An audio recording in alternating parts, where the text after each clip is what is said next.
What's up, everybody? Welcome back to the channel. Alex here, and today I'm doing a video that I've had for a while. I've had it in my sights, if you will, for a while. This is the top 5 long-term baseball picks. This is a video, again, I've wanted to do for a long time. And if you're new here, though, make sure to hit that subscribe button, join the team, get in that comment section. Let's chop it up. Let's talk some baseball cards. And yeah, I'm really excited about this video. These are just some cards that I've been picking up here and there that I am a big fan of. And if you're a subscriber of the channel, a long-term subscriber, you'll know that a lot of these will be nothing new. These are guys that I've been talking about for a while. So nothing really too crazy here. But it is guys that I 100% believe these are long-term picks. These are not short-term, get-rich tomorrow kind of flips. I personally invest mostly in a mid to long-term strategy. So that's basically what most of my collection is built up of. And I also get guys that I really like. If I don't like a player, I'm not going to invest in that guy. So keep that in mind whenever you're checking these out. And yeah, so let's get into this video, the top 5 long-term baseball card picks. I do have this placeholder here just because, yeah, just so you guys don't see all the picks. But check out my podcast as well, the Alex podcast, talking sports cards, talking fun stuff over there. The first episode just went live on a lot of the podcast apps. You can check that out. I'll leave a link to it in the description below in the link tree, so you guys can check that out. And Sports Card NBA with me and Matt from PSA Collector and Boris from the Hobby Box. We just started a podcast called Sports Card NBA. So that is a really cool one too. Be sure to check those out. Let's get into this video. Really excited for it. First up, we have CC Sabathia. Now, this is a guy that I've obviously had a couple of mail days already with this guy in it, but I really do believe in him. He has over 200 wins. He's won a Cy Young.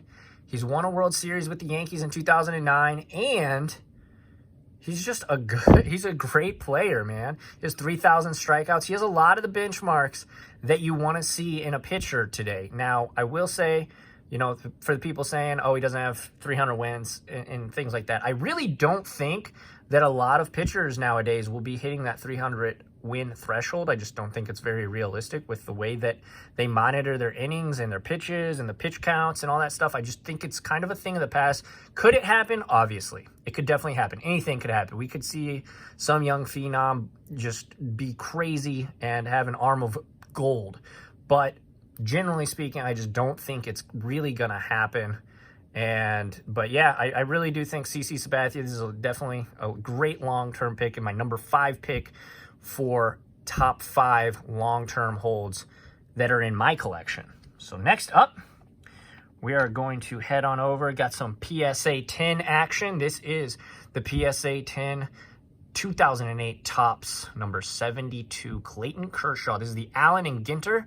I know a lot of people are not big fans just because they have some strange cards and not baseball players, some people who are just active in media and, you know, stuff like that. But I personally do like Allen and Ginter. I really like the way they do the cards, like the old tobacco style. I think that's the reason I like Topps T206 and things like that. So big fan of it. Obviously, Clayton Kershaw has had his postseason struggles. I think, in my opinion, in 2017, he was the most affected. Him personally was the most affected player by the cheating scandal of the Astros.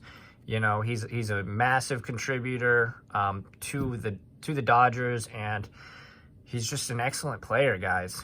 You know, he's won Cy Young. He's a beast, and I definitely think he's a safe pick. You know, when we're talking about pitchers in the hobby, I usually tell you guys to kind of steer clear, but when it's a proven guy like Clayton Kershaw, he's got an amazing resume, and he's on a team that has a very, very loyal fan base too. That definitely matters as well.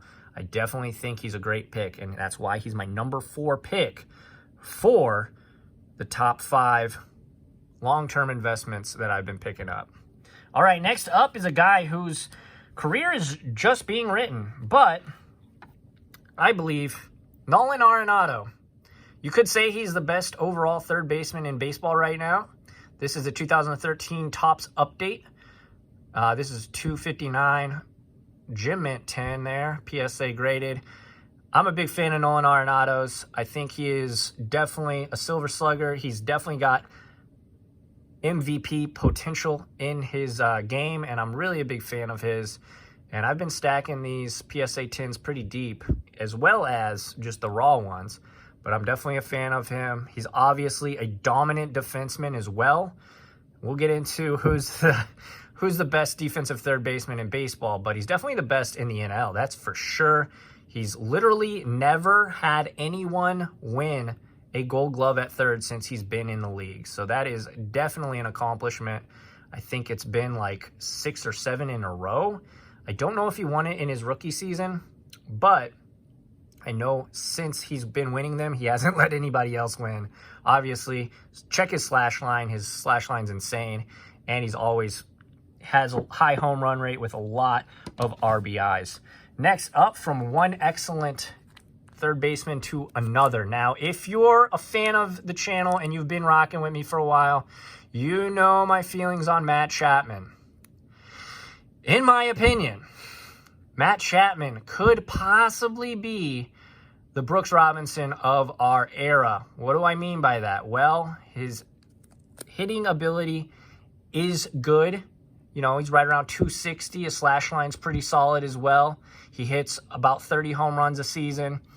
But his defense is what I most enjoy and like about him and his cards. Now, I've been talking about him for about 2 months. He's one of the first cards I started talking about. And I gotta say, guys, his cards, this one has gone up tremendously from when I bought it. Really excited to see. I can only imagine when the games start happening, guys, what these cards are going to start doing. But again, this is not a short-term flip or anything. I'm going to hold on to this for years and years and just see that value rise. He, like Nolan Arenado, has not yet let anyone in the AL, so the other league, obviously, win the Gold Glove at third. He's also won 2 Platinum Gloves. And he's won the award where it's the best, I forget the name of it right now, but it's the best overall defensive player in the MLB. So Matt Chapman, chop it up in the comment section on who's the better defensive third baseman. But I will go to bat for Matt Chapman. I really do think he is the best defensive third baseman in the game today. So Matt Chapman is my number 2 pick for long-term holds that I currently have. And next up, if you've been rocking with the channel, you 100% know who's coming up. It is none other than Albert Pujols. Now, I am St. Louis native. I watched this guy really grow into the player that he was for that decade, 11 years, maybe you want to call it, dominant hitter and just dominant overall player. For the Cardinals. I have a lot of respect for him. And I have, I got a signed ball that I got signed by him at a game. And then in that game, he hit his first career walk-off. That was a memory that I'll obviously never forget. I'm just really big fan of Albert Pujols. Now, I know his play has just dropped off the side of the world. And quite frankly, that's okay. I think he's got some bumps left in his career and post-career, some spikes for this card. Obviously, when he hits 700 home runs, that is definitely when his cards will start to really, really take off. And then if the Angels can find a way to win a World Series while he's still on the team, they have Mike Trout out there. And Mike Trout wants to win. I guarantee you that. Artie Moreno told Mike Trout as a part of that huge $420 million deal that he was committed to winning. It seems like they're putting together a formidable offense with Rendon and Shohei. So I really, really do think that if they can pull it together, his card Pujols' cards are going to spike again. And then obviously when he makes it to the Hall of Fame, his cards are going to spike again and then slowly go up from there.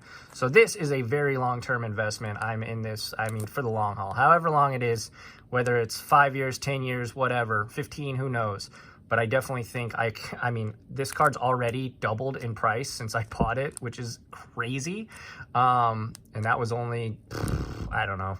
I can try and find the video of when I bought it, but it's insane, guys. It's absolutely insane. Albert Pujols is an absolute beast. For you kids that might be new to baseball or just never saw him back in the early 2000s, he's an absolute stud, and he is very, very deserving of my #1 pick for long-term holds in my current collection. So thank you guys for watching. I hope that you've all enjoyed it. Please make sure to hit that subscribe button. I mean, you made it here. You made it here. Hit that subscribe button and get in that comment section. Make sure to like it as well. Just to recap, though, we have CC Sabathia, we got Matt Chapman, Albert Pujols, Nolan Arenado, and Clayton Kershaw. And guys, it doesn't really matter. You guys can go whichever versions you want. These are just the versions that I like the most. Obviously, you could go for the Topps Kershaw, or you could go for the Bowman of any of these guys, and it's still going to be great. Or you could go for that Topps traded, the green one. I just personally am not a fan of that green. But yeah, these are the top 5 long-term holds for me. I appreciate you guys. Keep rocking with me. Again, new content every day. Tomorrow, I'm going to be having a video where me and Red Cape Sports collabed on a video, and that should be pretty fun. I'm really excited for you guys to see that. But until tomorrow, keep cracking packs, keep collecting, and I will see you in the next one.